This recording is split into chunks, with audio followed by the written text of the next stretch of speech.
Olá pessoal, tudo bem? Hoje nós vamos começar um assunto bem interessante, a ergonomia do ambiente. A aula de hoje é apenas uma introdução, então nós vamos abordar alguns aspectos de maneira geral e nas aulas seguintes iremos nos aprofundar em alguns desses aspectos. E mesmo sendo um conteúdo introdutório, ele é extenso, por isso nós dividimos em 2 vídeos. Hoje nós vamos discutir um pouco sobre iluminação, cores, temperatura, ruído e layout. Nas próximas aulas, nós vamos entrar com mais detalhes no que diz respeito ao layout, abordando como projetar ambientes adequadamente.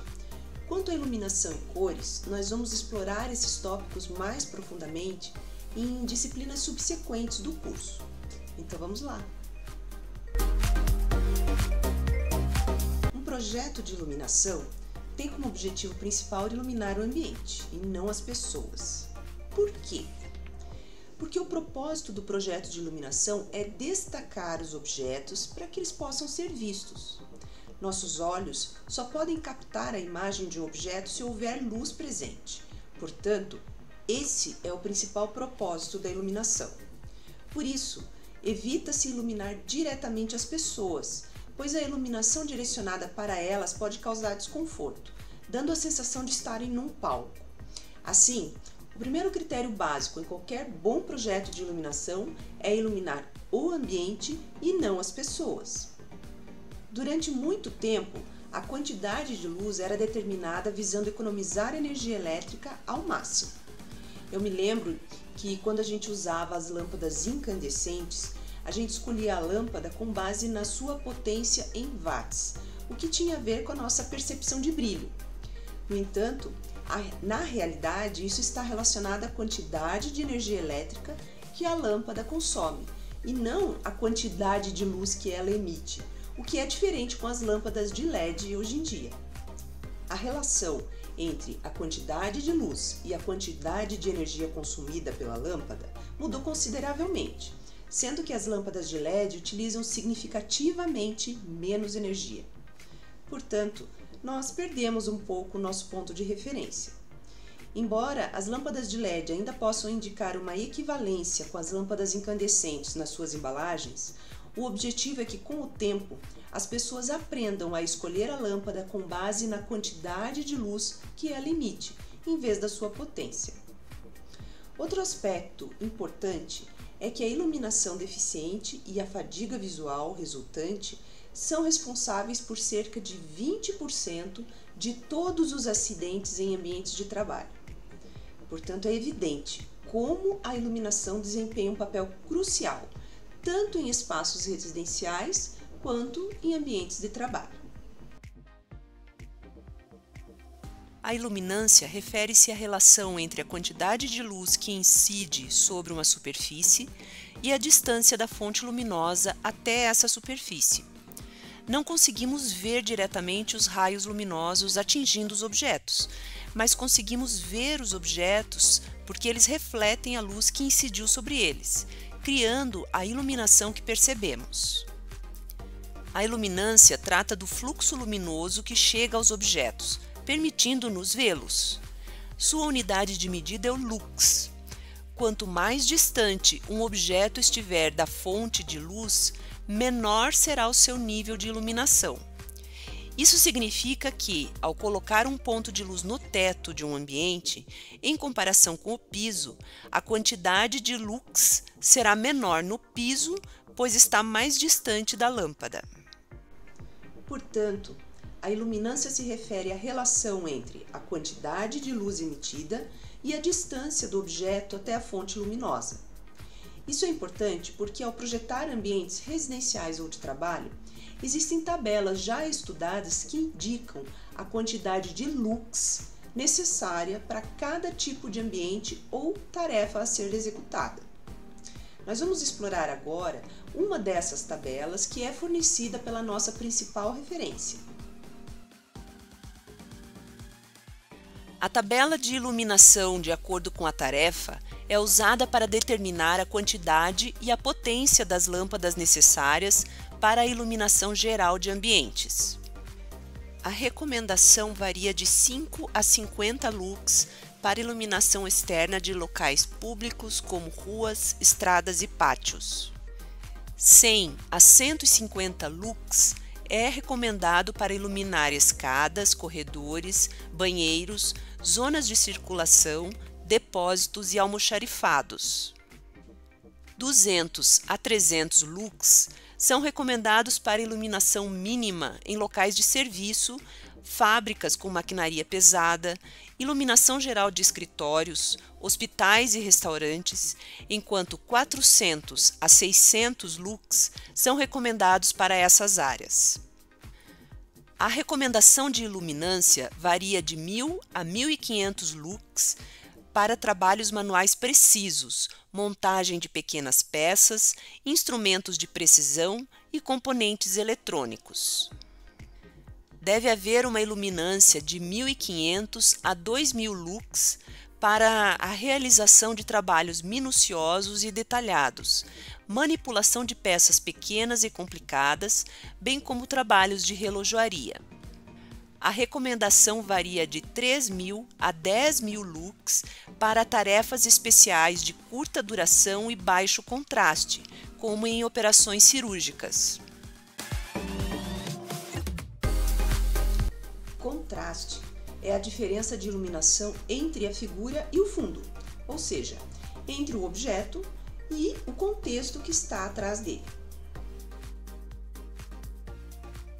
O contraste também indica a proporção adequada de iluminação entre a área de trabalho e o ambiente imediato. A proporção recomendada é de 3:1 em relação ao objeto e de 10:1 em relação ao ambiente em geral. Vamos compreender isso com um exemplo. Imagine um operário trabalhando com placas eletrônicas, um trabalho minucioso que envolve a montagem de pequenos componentes. Se não houver contraste entre o objeto em que ele está trabalhando e o fundo, ele não conseguirá visualizar o objeto adequadamente e provavelmente cometerá erros. Portanto, a proporção recomendada é que a iluminação do objeto seja 3 vezes maior do que no fundo, ou seja, uma relação de 3:1. Em relação ao ambiente em geral, a proporção deve ser de 10:1, garantindo que o ambiente não interfira no trabalho. Isso é o que entendemos como contraste. O contraste pode ser intensificado pelo uso de materiais e cores. Em um cartório, por exemplo, onde se utilizam muitos documentos impressos, o uso de móveis escuros proporcionará um maior contraste em relação ao papel, tornando mais fácil a localização de documentos e a leitura dos textos. O ofuscamento é uma redução da eficiência visual causada por objetos ou superfícies com alta luminância presentes no campo visual, para os quais os olhos não estejam adaptados. O ofuscamento pode ocorrer devido à luz solar, janelas, presença de lâmpadas no campo visual das pessoas ou reflexões em superfícies brilhantes. A medida mais eficaz para combater o ofuscamento é eliminar a fonte de brilho do campo visual. Quando isso não é possível, é necessário utilizar algumas outras estratégias. Por exemplo, é possível reorganizar o layout, combinar iluminação direta e indireta, evitar lâmpadas visíveis no campo visual e utilizar luminárias com aletas. Agora vamos esclarecer a diferença entre iluminação direta e indireta. A iluminação direta é aquela que a fonte luminosa ilumina diretamente a superfície de trabalho. Já a iluminação indireta ocorre quando a fonte luminosa está oculta por algum anteparo, como quando é feita a iluminação com forro de gesso e a lâmpada fica escondida dentro do forro. Além disso, luminárias com aletas são aquelas que possuem lâmpadas, geralmente fluorescentes ou tubulares, envoltas por lâminas que ocultam parcialmente a lâmpada. Essas luminárias são frequentemente usadas em escritório para reduzir o ofuscamento, tornando a luz mais suave e evitando o brilho direto da lâmpada. A seguir, nós vamos ver alguns exemplos de situações de ofuscamento para uma melhor compreensão. O exemplo clássico de ofuscamento ocorre quando estamos dirigindo à noite e outro veículo se aproxima no sentido oposto. Com os faróis acesos por alguns momentos, não conseguimos enxergar nada devido ao ofuscamento.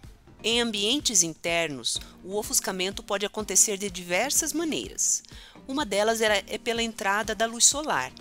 Daí a importância de filtros, como cortinas e persianas, para controlar a incidência de luz solar.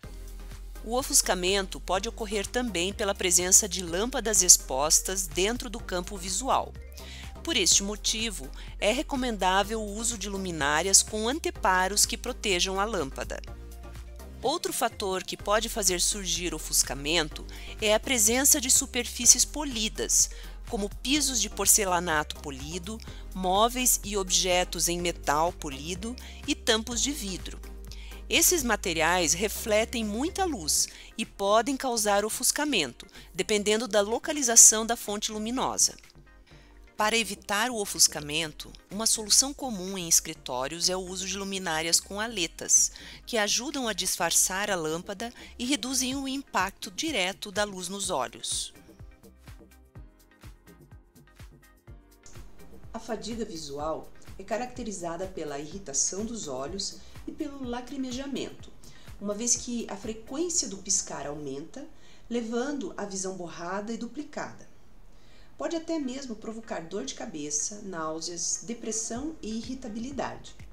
Ela geralmente ocorre em trabalhos que exigem grande concentração visual, como o uso de microscópios, a inspeção de peças e a correção de textos.